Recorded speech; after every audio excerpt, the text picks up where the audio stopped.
Nothing has changed, and everything has changed. That is the sentence people reach for, again and again, trying to describe what happens after a genuine inner shift. And it sounds like a contradiction, because language wasn't built for this. The room is the same room. The people are the same people. The job, the body, the daily structure of life, all of it remains exactly as it was the day before. And yet you walk into that same room, and it doesn't feel like the same room. Colors seem different, not literally, but in some quality that's hard to name. Sounds land differently. The face of someone you've known for years suddenly contains something you'd never noticed, as if you'd been looking at a photograph of them rather than them. Even ordinary objects, a cup, a window, a patch of sunlight on the floor, carry a presence that wasn't there before, or that was always there, and you simply weren't able to receive it. This is one of the strangest and most consistently reported experiences across every tradition of inner work. Not a change in circumstances, a change in the texture of reality itself, occurring without any corresponding change in the world. And the reason it happens is not mystical in the way it feels. It is mechanical, precise, and once understood, it tells you something enormous about where reality has actually been living this whole time. Part 1. Reality was never out there the way it seemed.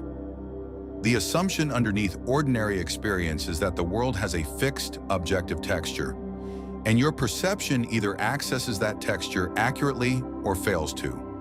The room is a certain way. You either see it clearly or you don't. But this assumption doesn't survive contact with what actually happens during a genuine inner shift, because nothing about the room changed. The photons hitting your retina are identical. The molecules of the cup, the frequency of the sounds, the physical configuration of the face you're looking at, none of it has been altered. If what's out there were the source of the texture you're now experiencing, there would be nothing available to produce the shift. The inputs are unchanged. What changed is the instrument receiving the inputs. Every experience you have ever had of reality was never reality directly. It was reality as received, filtered, and rendered by a particular configuration of nervous system, belief, and attention. The deep inner shift didn't reveal a new reality. It changed the receiver, and the output of a changed receiver, even with identical input, is a different experience.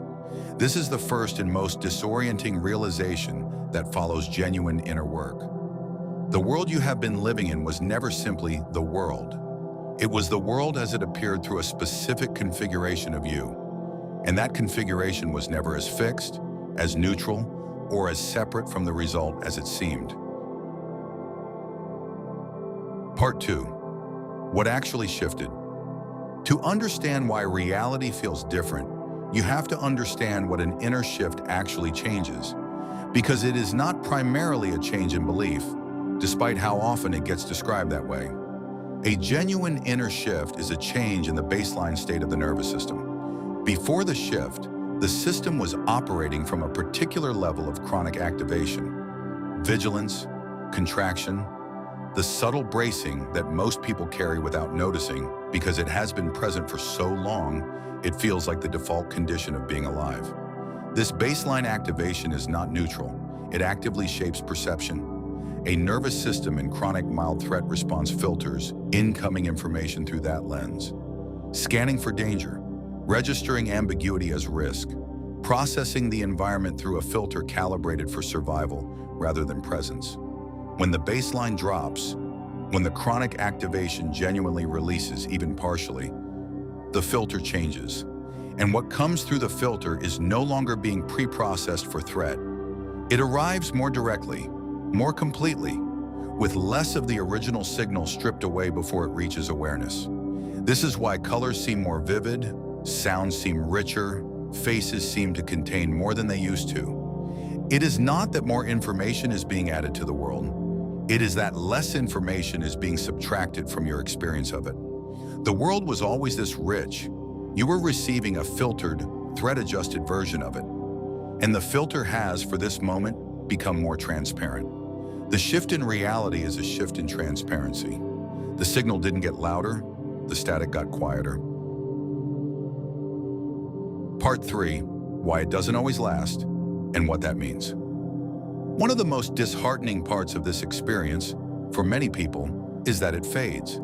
The world that seemed luminous for days or weeks gradually returns to something closer to its previous texture. The vividness recedes. The ordinary, slightly muted quality of everyday perception reasserts itself. And the temptation is to interpret this as loss, as evidence that the shift wasn't real, or that something was lost that can't be recovered, or that the experience was a temporary anomaly rather than a glimpse of something true. None of those interpretations are accurate. What's actually happening is that the nervous system's baseline activation level is not a permanent setting that gets reset by a single shift. It is a pattern, built over years, maintained by ongoing habits of thought, posture, breath, and unprocessed material that the system is still carrying. A single deep shift can lower the baseline dramatically, sometimes for an extended period. But without sustained practice, the system tends to return toward its established pattern. Not because the shift was false, but because the conditions that produce the old pattern are still present and still exerting their pull. The vividness fading is not the disappearance of a temporary gift. It is the closing of a window that was opened, and the window can be opened again, more reliably, with continued practice that addresses the baseline directly rather than waiting for it to shift on its own. What the experience proves, permanently, regardless of whether it persists, is that the muted, ordinary quality of everyday perception was never the only option. It was never how reality actually is. It was how reality appears through a particular configuration of nervous system. And that configuration can change, has changed, can change again, more durably, with continued work. The glimpse is not the goal, it is proof of concept. Reality didn't become more real after your shift. It became less obstructed. The luminosity you experienced wasn't an addition to the world, a special quality bestowed on ordinary things by an extraordinary state. It was the world with less between you and it, less filtering, less bracing, less of the chronic, invisible static that ordinarily stands between perception and what is actually present. And here is what that means, stated as plainly as possible. The world you are living in right now, exactly as it is, this room, this moment, whatever ordinary quality it currently carries, already contains everything that was vivid in the shift.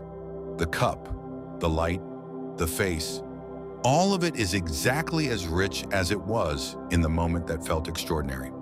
What's different is not the world. What's different is how much of it you're currently able to receive. The window doesn't need to be found again. It needs to be kept open. And it opens, not through force, but through the same quiet, patient work that opened it the first time. The world has been waiting exactly as it is the entire time. If this explained an experience you've had but never had language for, share it. Someone you know had a moment like this once and has spent years trying to get back to it, thinking it was somewhere else. It was never somewhere else. See you in the next one.